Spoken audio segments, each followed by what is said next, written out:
নমস্কার বন্ধুরা, welcome to ST unique sports. বন্ধুরা, এই ভিডিওতে আমরা কথা বলবো বেশ কিছু ফুটবল আপডেট নিয়ে, যেখানে সুপার কাপে ইস্টবেঙ্গলের প্রতিপক্ষ সেমিফাইনালে কারা হবে সেই নিয়ে অবশ্যই আলোচনা করার সাথে সাথে ইস্টবেঙ্গল থেকে কিন্তু চ্যাম্পিয়ন প্লেয়ার এবার বেরিয়ে যেতে চলেছে। ডেভিড কি বড় জায়গায় সুযোগ পাবে সেই নিয়ে কথা বলার রয়েছে। ইস্টবেঙ্গলের বিদেশি প্লেয়ার এছাড়াও বেশ কিছু ফুটবল আপডেট নিয়ে কথা বলার রয়েছে এই ভিডিওতে। খুবই ইন্টারেস্টিং ভিডিও হবে, শুরু থেকে শেষ পর্যন্ত দেখো। আর ভিডিও ভালো লাগলে সকলে একটু লাইক শেয়ার করে দিও, আর যারা চ্যানেলে প্রথমবারের জন্য এসেছো মনে করে চ্যানেলটাকে সাবস্ক্রাইব করে নিও, তাহলে প্রিয় দলের খেলার সমস্ত আপডেট তোমরা এখানে পেয়ে যাবে। তো চলো আর দেরি না করে ভিডিও শুরু করা যাক।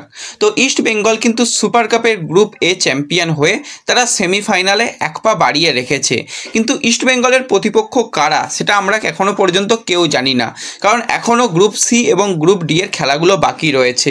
তো আজকে গ্রুপ সি এর কিন্তু অত্যন্ত গুরুত্বপূর্ণ দুটো ম্যাচ রয়েছে, যেখানে বিকেল 4:30 থেকে পাঞ্জাব এফসি তারা মুখোমুখি হবে মোহামেডানের সঙ্গে। প্রথম ম্যাচে পাঞ্জাব তারা 3-0 গোলে একটা বড় জয় পেয়েছিল, এবং মোহামেডান প্রথম ম্যাচে 2-0 গোলে হারলেও যথেষ্ট ভালো তাদের খেলাটা অন্তত লেগেছিল। তো আজকে এই ম্যাচটার দিকে আমাদের সকলের নজর থাকবে যে এই ম্যাচটা কীরকম হয়, শেষ পর্যন্ত কোন দল জেতে। যারা জিতবে তারা বেশ কিছুটা অ্যাডভান্টেজ পজিশানে পৌঁছে যাবে। এবং দ্বিতীয় যে ম্যাচটা রয়েছে, গোকুলাম কেরালার মুখোমুখি হবে বেঙ্গালুরু, যেই বেঙ্গালুরু প্রথম ম্যাচে কিন্তু 2-0 গোলে জিতেছিল, এবং মোহামেডানের বিরুদ্ধে তারা যথেষ্ট ছন্দবদ্ধ ফুটবল খেললেও তাদের সেই ফিনিশিংয়ের জায়গায় একটু অভাব মনে হচ্ছিল। আর গোকুলাম কেরালা প্রথম ম্যাচে তারা হেরে গিয়েছিল পাঞ্জাবের সঙ্গে, তাদের খুব একটা ভালো লাগেনি। তো গোকুলামও চেষ্টা করবে আজকে বেঙ্গালুরুর বিরুদ্ধে ভালো একটা ফুটবল খেলার। তো ওভারঅল দুটো ম্যাচই কিন্তু জমে যাবে। আজকে যারা পুরোপুরি 3টে পয়েন্ট আনতে পারবে, সেটা পাঞ্জাব হোক বা বেঙ্গালুরু, তারা কিন্তু অনেকটা তারা এগিয়ে থাকবে, এবং এই পাঞ্জাব এবং বেঙ্গালুরুর হাই চান্স রয়েছে গ্রুপ চ্যাম্পিয়ন হওয়ার। বেঙ্গালুরুই হয়তো গ্রুপ চ্যাম্পিয়ন হয়ে যেতে পারবে, কারণ তাদের একটা দলগত সংহতি রয়েছে এবং সেখানে ভালো মানের কোচ রয়েছে। তো দেখা যাক শেষ পর্যন্ত কি হয়। এই দুটো ম্যাচের দিকে নজর থাকবে। আজকের পর কিছুটা ক্লিয়ার পিকচার পাওয়া যাবে যে ইস্টবেঙ্গল কাদের বিরুদ্ধে সেমিফাইনাল খেলবে। আর সেমিফাইনাল নিয়েই অনেকে জিজ্ঞাসা করছিলে, তো সেমিফাইনাল ম্যাচ হতে পারে, যেটা শোনা যাচ্ছে 28শে নভেম্বর সেমিফাইনাল 1 এবং 29শে নভেম্বর কিন্তু সেমিফাইনাল 2। তার মানে অনেকটা এখনও সময় বাকি রয়েছে। মাঝখানে যে সময়টা রয়েছে সেই সময়টা কিন্তু এখন জাতীয় দলের ম্যাচ রয়েছে, সেই কারণে কিছুদিন এখন বন্ধ থাকবে। তো সেক্ষেত্রে যদি আমরা কথা বলি আমাদের জাতীয় দল কবে ম্যাচ খেলবে, সেটা হচ্ছে সকলের মনে প্রশ্ন। তো জাতীয় দল কিন্তু 18ই নভেম্বর তারা বাংলাদেশের মুখোমুখি হবে এএফসি এশিয়ান কাপের কোয়ালিফিকেশান রাউন্ডে। আমরা বেরিয়ে গেছি, আমরা গ্রুপের সবথেকে খারাপ দল, সবথেকে নিচের দল। 4টে ম্যাচে মাত্র আমরা 2 পয়েন্ট পেয়েছি, আমাদের -2 গোল ডিফারেন্স রয়েছে। বাংলাদেশও এই একই ব্যাপার, তারাও 4 ম্যাচ থেকে 2 পয়েন্ট পেয়েছে, তাদেরও গোল ডিফারেন্স -1, কিন্তু তারা আমাদের থেকে বেশি গোল করেছে, সেই কারণে তারা পয়েন্ট টেবিলে 3 নম্বর পজিশানে রয়েছে। আমরা কিন্তু পয়েন্ট টেবিলের একদম 4 নম্বর পজিশানে রয়েছি।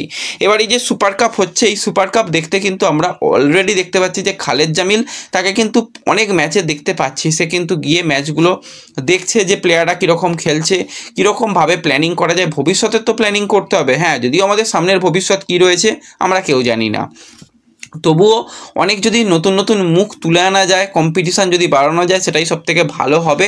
সেই জন্য কিন্তু দেখা চলছে। এবার ওই তো আমাদের সবশেষে সুনীল ছেত্রীকে অবসর ভানিয়ে এনে তাকে বলো নাও তুমি খেলো, 42-43 বছর বয়সে তুমি আমাদের জেতাও, সেটা তো সম্ভব নয়।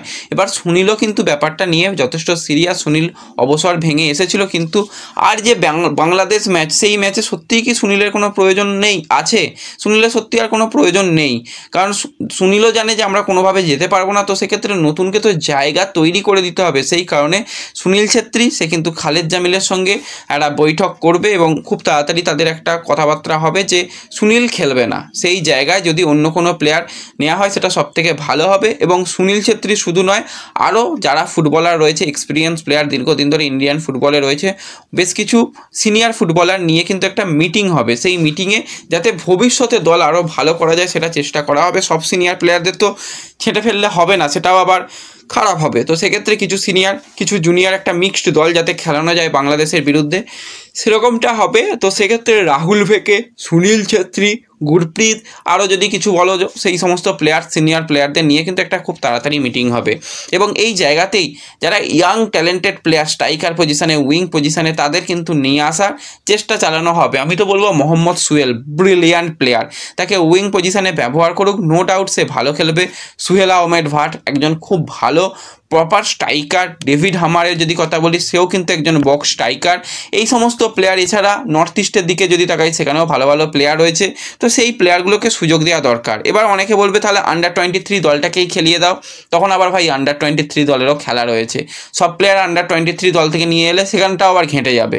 তো সেক্ষেত্রে কিছু কিছু প্লেয়ার, পরমবীর কি এসে আনোয়ারের সঙ্গে খেলবে? সেটা তো খেলবে না, আনোয়ারের সঙ্গে সন্দেশই খেলবে। তো পরমবীর থাকুক ওই জায়গাতে, যদি মোহাম্মদ সুহেলকে নিয়ে আসা যায় তাহলেও মোহাম্মদ আইম্যান সে উইং পজিশনে আন্ডার-23 দলে খেলে দিতে পারবে। এরকমভাবে একটা মিক্সড দল করা হবে, যেই দলটা কিন্তু যাতে ভবিষ্যতে সাপ্লাই লাইন যেরকম তৈরি হচ্ছে সেরকম ভালো কাজ হয় সেই দিকে কিন্তু চেষ্টা চালানো হচ্ছে। তো ওভারঅল কিন্তু এটাই জাতীয় দল নিয়ে আপডেট রয়েছে। খুব তাড়াতাড়ি এই যে 6 তারিখে ম্যাচ হয়ে যাবে তার পরপরই কিন্তু 9 অথবা 10 তারিখ থেকেই কিন্তু জাতীয় দলের ক্যাম্প খালেদ জামিল ডাকতে চলেছে। সেখানে ওই 7-8 দিনের প্রিপারেশনের পর বাংলাদেশের বিরুদ্ধে আমরা ম্যাচ খেলবো। তো এটাই কিন্তু জাতীয় দল নিয়ে পুরো আপডেট তোমাদের সঙ্গে শেয়ার করে নিলাম। তো দেখা যাক শেষ পর্যন্ত ডেভিডদের মতন প্লেয়ার, সুহেল ভাটের মতন প্লেয়ার তারা সিনিয়র দলে ডাক পায় কিনা। ডাক পাওয়াটা তো অন্তত দরকার, স্কোয়াডে থাকুক, তারপর প্লেইং 11-এ আসবে কি না আসবে সেটা পরের কথা, অন্তত ডাকা তো হোক, না হলে তো ব্যাপারটা ভালো নয়। যাই হোক, এরপরে যে আমরা নেক্সট আপডেটটা নিয়ে কথা বলবো সেটা হচ্ছে ডায়মন্ড হারবারকে নিয়ে। তো ডায়মন্ড হারবার এফসি কিন্তু একটা টুর্নামেন্টের চ্যাম্পিয়ন হয়ে গেছে, ব্রাইট ইনোভাকারে এসেই কিন্তু তারা চ্যাম্পিয়ন করে দিয়েছে তাদের দলকে। তো সেক্ষেত্রে ব্রাইট কিন্তু একটা গোল করেছিল ফাইনাল ম্যাচে এবং জবি জাস্টিন্সের গোলে কিন্তু তারা চ্যাম্পিয়ন হয়ে গেছে, যেটা ইন্ডিয়ান অয়েল গোল্ড কাপ হচ্ছিল, যেখানে ইস্টবেঙ্গল প্রথম ম্যাচেই হেরে বাড়ি পালিয়ে এসেছিল। সেখানে আর যাই হোক, ডায়মন্ড হারবার বিদেশি নিয়ে একটা টুর্নামেন্টের চ্যাম্পিয়ন হয়েছে। তারা সুপার কাপ খেলতে পারতো, সুপার কাপে তারা না খেলে তারা যাই হোক ইন্ডিয়ান অয়েল ডুরান্ড কাপ, এই ইন্ডিয়ান অয়েল যেটা গোল্ড কাপ সেটা নিয়েই তারা খুশি হয়ে গেছে। তাদের সোশ্যাল মিডিয়া পেজে তারা পোস্ট করে জানিয়েছে তারা চ্যাম্পিয়ন। তো এর সাথে সাথে আমরা যদি একটুখানি কথা বলি ইস্টবেঙ্গলের কোচ এবং সল ক্রেসপোকে নিয়ে।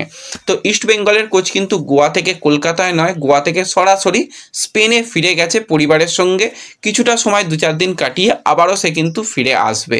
সল ক্রেসপোকে নিয়ে আমি যেরকমটা জানিয়েছিলাম চিন্তার কোনো কারণ নেই, চিন্তার মতন কিছু মনে হয়নি। তো সেও কিন্তু কোচের সঙ্গে একসাথে একই বিমানে সেও কিন্তু স্পেনে ফিরে গেছে। বাদবাকি যারা সাপোর্ট স্টাফ প্লেয়ার সবাই কিন্তু কলকাতায় কালকে রাতে এসে গেছে, তারাও কিন্তু যে যার মতন বাড়িতে চলে যাবে।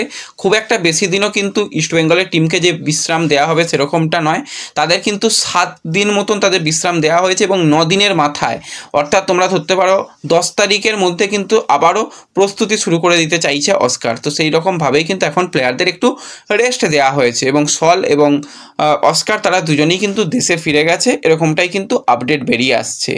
এবং এর সাথে সাথে আমরা যদি একটুখানি কথা বলি জেসিন টিকেকে নিয়ে। তো জেসিন টিকে নো ডাউট ইস্টবেঙ্গল রিজার্ভ টিমের একজন দুর্দান্ত মানের প্লেয়ার, কিন্তু ইস্টবেঙ্গল সিনিয়র দলে এসে সুযোগ পাচ্ছে না, বয়স 25 হয়ে গেছে। এবার তো জেসিনকে একটু সুযোগ দিতে হবে, তা না হলে আর ভবিষ্যতে আর সে কটা বছর টপ টায়ার লিগে খেলবে। তো জেসিনের দিকে এই মুহূর্তে সবথেকে বেশি ইন্টারেস্ট শো করেছে যেই দলটা সেটা হচ্ছে ইন্টারকাশি, যারা কিন্তু নতুন আইএসএলে আসতে চলেছে। তো ইন্টারকাশি সমস্ত রকম চেষ্টা চালাচ্ছে জেসিনটিকে এবং আরও একজন ইস্টবেঙ্গলের রিজার্ভ টিমের প্লেয়ারকে সাইন করানোর জন্য। তো অনেকটাই কথাবার্তা চলছে, যদিও এখনও পর্যন্ত ডিল ডান হয়ে গেছে সেরকম কোনো খবর আসেনি। সেটা হতেও সমস্যার ব্যাপার রয়েছে, কারণ প্লেয়ারটা অলরেডি 26 সাল পর্যন্ত কন্ট্রাক্টেড রয়েছে। এটা হতে পারে উইন্টারে গিয়ে সে কিন্তু একটা লোন ডিলে বেরিয়ে যেতে পারে, সেটা হওয়ার সম্ভাবনা রয়েছে। তো অবশ্যই জেসিন যেন খেলার সুযোগ পায়, আমরা এটা চাই। ইস্টবেঙ্গলের সিনিয়র দলে যদি সত্যিই তার কোনো প্ল্যানিংয়ের মধ্যে সে না থাকে ছেড়ে দেওয়াটা সবথেকে ভালো কাজ বলে আমার তো মনে হয়। এবং এর সাথে সাথে আমরা যদি একটুখানি মোহনবাগান সুপার জায়েন্টকে নিয়ে কথা বলি, তো হোসে মলিনার সঙ্গে কোনো রকমভাবেই একটা সেই মনোমালিন্য তৈরি হয়ে গেছে, কোনো রকমভাবেই তাদের এক জায়গায় আনা যাচ্ছে না। হোসে মলিনা তার মতন সে কিন্তু ম্যাচ শেষে বক্তব্য রেখেছে যে ম্যানেজমেন্ট টিম গড়ে দিয়েছে, সেই টিমকে নিয়ে আমাকে প্ল্যানিং করতে হয়েছে, আমি একজন মিডফিল্ডার চেয়েছিলাম সেটা আমাকে দেওয়া হয়নি। এবার কিন্তু মোহনবাগানের যে সমস্ত কর্মকর্তারা রয়েছে সেখানে কিন্তু বোসবাবু যেটা জানিয়েছে, এটা সবসময় হয়ে থাকে, যখন কোচ সাফল্য পায় তখন তার কৃতিত্ব হয়ে যায়। ডেম্পো ম্যাচে যে দল নির্বাচন ভুল হয়েছিল সেটা নিয়ে কোনো প্রশ্ন উঠল না, শিল্ডের একটা ম্যাচেও তিনি ভুল দল নামিয়েছিলেন, কোচ বলতে পারে যে আমি দলকে পরীক্ষা নিরীক্ষা করেছি, তবে ব্যর্থতা হলে কেন কোচের উপর দোষ যাবে না সেটা কিন্তু দেখতে হবে। গত বছরেও এই দল কিন্তু চূড়ান্ত সাফল্য পেয়েছে। এখনও বলছি, এই মরশুমে হয়তো আমরা একটা টুর্নামেন্ট জিতেছি, আরও আমরা পরবর্তী সময় জিতবো এটুকু আমরা আশা করতে পারি, সেটা কিন্তু বোসবাবু জানিয়েছে। আর অপর দিকে কিন্তু আরও একজন মোহনবাগানের কর্মকর্তা দত্তবাবু যেটা জানিয়েছেন, আমি মলিনার বক্তব্য শুনলাম, তাতে তিনি যেটা বলেছেন, টিম করেছে ম্যানেজমেন্ট, প্রথম একাদশ তার সিদ্ধান্ত নামায়। তার মনে হয়, আমার মনে হয় তিনি যে ডেম্পো ম্যাচে সঠিক দল নামায়নি, কারণ সঠিক দল নামালে সেই ম্যাচ জেতা উচিত ছিল। শুক্রবার ডার্বিতে যেটা হয়েছে সেই দলটাও আমার মনে হয়েছে সঠিক হয়নি। সেই জায়গাতে ম্যানেজমেন্টকে দোষারোপ করার থেকে সমস্ত দোষ যে প্লেয়ার, কোচ এবং ম্যানেজমেন্ট সবার উপর দেওয়াটাই সবথেকে ভালো। এবার এখনও আমাদের সময় রয়েছে, আমরা এই সমস্ত ব্যর্থতা কাটিয়ে আবারও শক্তিশালীভাবে ফিরে আসবে এটুকু বোঝা যাচ্ছে। এবং হোসে মলিনা অলরেডি কলকাতায় এসেছে, এখনও পর্যন্ত চূড়ান্ত সিদ্ধান্ত নেওয়া হয়নি যে সে থাকছে নাকি তাকে ছেড়ে দেওয়া হচ্ছে। সেই সিদ্ধান্ত নেওয়া হয়ে গেলে তোমাদের অবশ্যই জানিয়ে দেবো পরবর্তী সময়ে। তো এই ভিডিওতে এই আপডেটগুলোই শেয়ার করার ছিল। ভিডিও ভালো লাগলে লাইক শেয়ার করে দিও, চ্যানেলে প্রথমবারের জন্য এলে সাবস্ক্রাইব করে নিও। দেখা হবে পরবর্তী ভিডিওতে। ধন্যবাদ।